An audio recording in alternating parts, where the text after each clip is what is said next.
Welcome back to this edition of On Every Front, showcasing our citizen soldiers and airmen as they answer our nation's call to duty. I'm your host, Army National Guard Staff Sergeant Adam Fishman. With the steady increase in economic uncertainty, natural disasters, cyber threats, and the ever-present danger of terrorism around the world, one thing is certain: partnerships between federal, state, and local agencies are more important than ever. This month, we'd like to focus on the unique partnership between two agencies with dual missions, the United States Coast Guard and the National Guard. And while both of these agencies can be federalized by the President in times of national emergency, each one has the day-to-day responsibility of responding to the needs of the American people.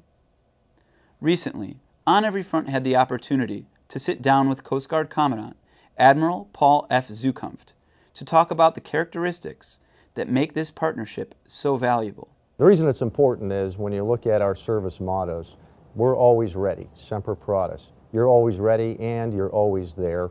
And when you look at the size of the National Guard component, 460,000 compared to the 40,000 active duty that I have in the Coast Guard, clearly if we're going to be always ready as a Coast Guard, we also need to look at who is always there. So when you look at what the National Guard does, disaster response, disaster support to civil authorities, you already have that immediate relationship with the governor, with the emergency response community, so you already bring that trusted relationship to the table in a time of crisis.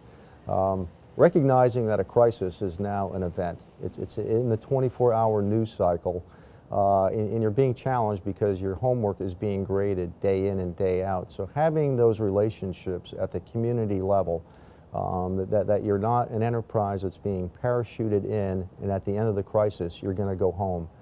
Because quite often it's our responders, same with the Coast Guard, that are in those areas that suffer a disaster. Our responders are a victim of the response, but they're also responding as well because they're members of that community. And so you have that direct relationship at the local level, and you build the trust and confidence of elected officials right down to the citizens of the communities that are affected by these disasters.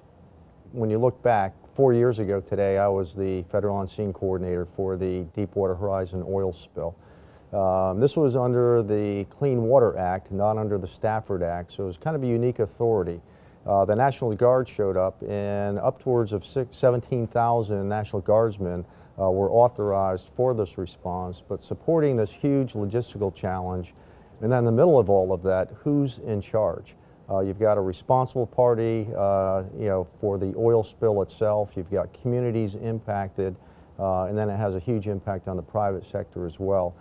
So the Coast Guard in this case became the lead federal agency, but clearly we could not do that without the National Guard. We've had Hurricane Katrina, 50,000 guardsmen called up. Hurricane Sandy, similar, and then even in my last assignment, we had a search and rescue case off the coast of California. Most people are familiar with the Rebel Heart, a couple with an infant that was very ill. It was the 129th Rescue Air Wing out of Moffett Field that came out with air refuelable C-130 H-60s to render assistance 900 miles off the coast of Cabo San Lucas. So those are some of the known events that we've had. What does the future hold in store for us? The big question mark is cyber. And what if cyber disrupts our economy? How do we restore resiliency in the event of a cyber attack? And what are our roles going to be there as well? So they're always going to be evolving, but they're strong and getting stronger yet because unfortunately, time and time again, they're battle tested and we've succeeded time and again working in harmony with one another. We bring this whole network, 460,000 guardsmen throughout the country.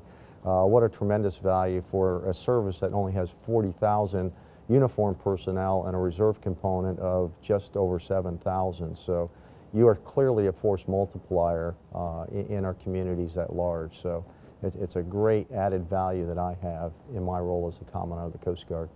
It's no different in any of our services, but what really makes us unique among all the citizens of the United States is we have an ethos. We have core values, and nowhere are those core values more critical when we have daily contact with the public that we serve. We answer to a much higher calling, and that to me is a tremendous value. It's the people, it's the quality of the people that we have wearing this uniform, an all-volunteer uniform, the citizen soldiers that we have that really make this the greatest nation. But it's the people that wear the uniform that make me extremely proud to serve and to serve side by side with the National Guard. Citizen soldiers and airmen maintain these vital relationships with agencies like the Coast Guard by being the all-important force multiplier that is needed in today's uncertain world. From National Guard Bureau Headquarters, thanks again for watching this edition of On Every Front. Whether at home or abroad, your National Guard is everywhere America needs us to be. Always ready, always there.